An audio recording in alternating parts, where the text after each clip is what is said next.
Recentemente, o general Augusto Heleno, que é ministro do Gabinete de Segurança Institucional da Presidência, autorizou o avanço de 7 projetos de exploração de ouro em região praticamente intocada da Amazônia. A área, conhecida como Cabeça de Cachorro, ela fica a mais de 800 quilômetros de Manaus, próximo às fronteiras do Brasil com Colômbia e Venezuela. É uma das áreas mais preservadas da Amazônia, não é? E caracterizada pelo grande número de terras indígenas. Augusto Heleno é secretário executivo do Conselho de Defesa Nacional, que é o órgão responsável por permitir o avanço de projetos de mineração na faixa de fronteira, numa largura de 150 quilômetros. Que impactos, né, essa decisão poderá gerar? É isso que perguntamos e vamos conversar sobre o assunto com o professor Pedro Luiz Cortes, da ECA, e do Programa de Pós-Graduação em Ciência Ambiental do IEE, que é o Instituto de Energia e Ambiente da USP. Bom dia, professor.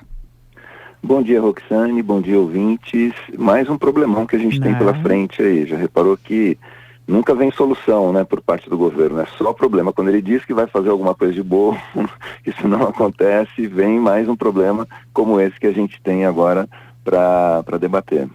Tirou da minha boca a palavra. Eu ia dizer justamente problema e dos grandes. Então vamos aos impactos, né, que essas autorizações podem gerar, professor. Então, Roxane, ouvintes, nós temos, por imagens de satélite das áreas a serem exploradas, né, a partir de documentos do Gabinete de Segurança Institucional, mostram que pelo menos 2 delas estão em terras indígenas e uma delas está próxima do Parque Nacional do Pico da Neblina. Então fica aquela questão, qual o preço da não preservação, né, o preço do meio ambiente devastado?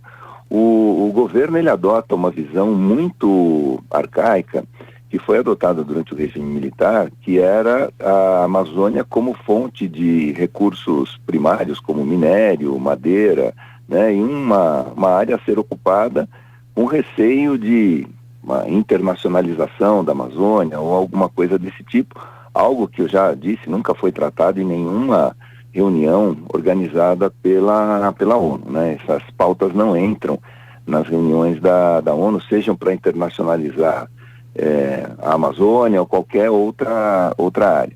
Mas o general Heleno, que ele é oriundo dessa escola, ele persiste, né, e representa o governo nessa empreitada. Então, o governo Bolsonaro ele tem uma implicância muito grande com terras indígenas e ele investe, sem falar nisso explicitamente, mas naquele mito do Eldorado, né? Antigamente o mito do Eldorado dizia que nós encontraríamos áreas com uma grande quantidade de ouro, né? Coisa que nunca se verificou, e ele insiste nisso, não só com ouro, mas também com outros minérios. Assim, olha, o Brasil não pode se privar da exploração desses bens minerais. Mas, por outro lado, ele esquece todos os serviços ambientais que a floresta ativa, a floresta íntegra, ela presta para o Brasil e para os demais países. Um dos efeitos, eu já comentei aqui com vocês, é em relação ao clima. Nós estamos passando por uma redução significativa das chuvas na região central do Brasil, que tem afetado usinas como Furnas, Emborcação, Serra da Mesa, Nova Ponte, grandes usinas hidrelétricas. Não é um fenômeno que está acontecendo apenas este ano. Isso já vem acontecendo há cerca de 12 anos, de uma maneira contínua, às vezes com um pouco de mais intensidade, com um pouco de menos intensidade, mas isso vem acontecendo e isso é reflexo da redução da umidade transportada pelos chamados rios voadores. Por que ocorre a redução dessa umidade? Pela supressão vegetal. As grandes árvores, elas são responsáveis por drenar a água do subsolo profundo e repor a umidade na atmosfera. Essa umidade ela vai sendo transportada pelos ventos, provoca nova precipitação no interior da floresta e o processo ele vai se revitalizando, né, sempre com a existência de matas preservadas. Isso não passa pela cabeça do governo. E o noroeste da Amazônia é uma das áreas mais preservadas. O desmatamento ele ocorre muito no chamado arco do desmatamento, que ele fica mais a leste da floresta, né? Além disso, tem um potencial conflito com povos indígenas. É uma área com várias nações ali indígenas, vários povos indígenas ocupam aquela área. Há uma possibilidade, né, de que essas atividades elas venham a contribuir para o contrabando, vão estar numa área muito próxima à fronteira, e também uma possibilidade de associação com o narcotráfico, seja na Colômbia, seja na Venezuela. Então, quem realmente está preocupado com segurança nacional, né, como o general Augusto, que ele é secretário executivo do Conselho de Defesa Nacional, dizia pensar nessas questões e não simplesmente pensar num recurso que deixa de ser explorado, até mesmo porque muitas vezes a exploração desse recurso coloca em risco a floresta e os serviços ambientais que ela vem prestando. E a ausência da floresta, a supressão da mata, tem gerado impactos muito negativos em outras áreas no Brasil, como eu disse, incluindo agora, né, a necessidade de maior uso das termoelétricas por uma deficiência de água, uma falta de água para a geração hidrelétrica.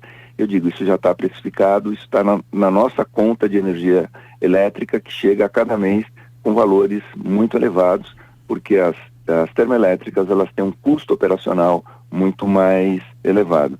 Então, são essas questões que se colocam de imediato. A questão ambiental e uma série de outras questões associadas, né, a essas decisões do general Augusto Heleno. Agora, professor Pedro, o Conselho de Defesa Nacional tem se manifestado sobre o desmatamento de terras na União? Cabe a ele, não é? Então, não nesse governo. Em outros anos já houve manifestação do Conselho de Defesa Nacional sobre áreas a serem preservadas. Então ele teve, em outros anos, uma participação ativa no sentido de preservar o que ali está. E é interessante como o governo, seja por omissão ou atos diretos, ele se mostra conivente com a grilagem de terras da União, a exploração ilegal de madeira e o garimpo ilegal. Ou seja, parece que quando tem ilegal no nome, conta com o apoio do governo. Eu já disse, o garimpo ilegal, ele é extremamente prejudicial à União, porque são recursos do Estado que são explorados de maneira, entre aspas, privatizada, sem que haja qualquer autorização por parte da União, sem que haja qualquer ressarcimento por parte da União, e o garimpo em si, ele é uma atividade muito pouco eficiente. Então, muitas vezes se perde parte do que está sendo explorado por uma incapacidade técnica de melhor aproveitamento, né, do minério, e causa uma série de problemas como poluição, desmatamento, assoreamento de rios, contaminação com mercúrio.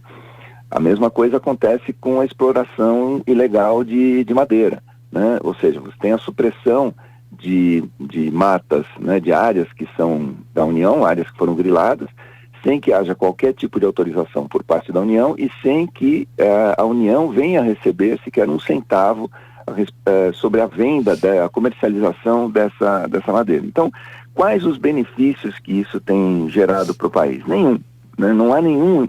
A gente pegar esse modelo, entre aspas, de desenvolvimento da Amazônia, né, que ele começa basicamente com a construção da Transamazônica, isso na década de 70, não, no ano 1970, que começou oficialmente a construção da Transamazônica, que foi uma grande porta de acesso para o desmatamento, para a ocupação ilegal. Esse modelo já está completando 51 anos e não há nenhum índice, seja de desenvolvimento econômico, desenvolvimento social, melhoria na saúde, melhoria na educação, que possa ser atrelado ao desmatamento da Amazônia. Assim, olha, o desmatamento da Amazônia ocorreu, mas tais benefícios foram gerados. Não há. Na verdade, há muito desemprego, né, na região, há muito trabalho análogo à escravidão nessas áreas. E, como eu disse, esses recursos da União, eles têm sido privatizados, entre aspas, sem autorização e sem qualquer tipo de ressarcimento para o governo. Então, isso sim, no meu entendimento, é um problema que mereceria a atenção do Conselho de Defesa Nacional, porque áreas públicas estão sendo dominadas por grandes grupos de desmatadores, grandes grupos de grileiros, grandes grupos de garimpeiros, sem que haja uma fiscalização efetiva sobre o que está acontecendo nessas áreas. É um problema e dos grandes mesmo. O professor Pedro Luiz Cortes, da ECA, do Programa de Pós-Graduação do IEE. Muito obrigada mais uma vez. Eu que agradeço. Um abraço a todos.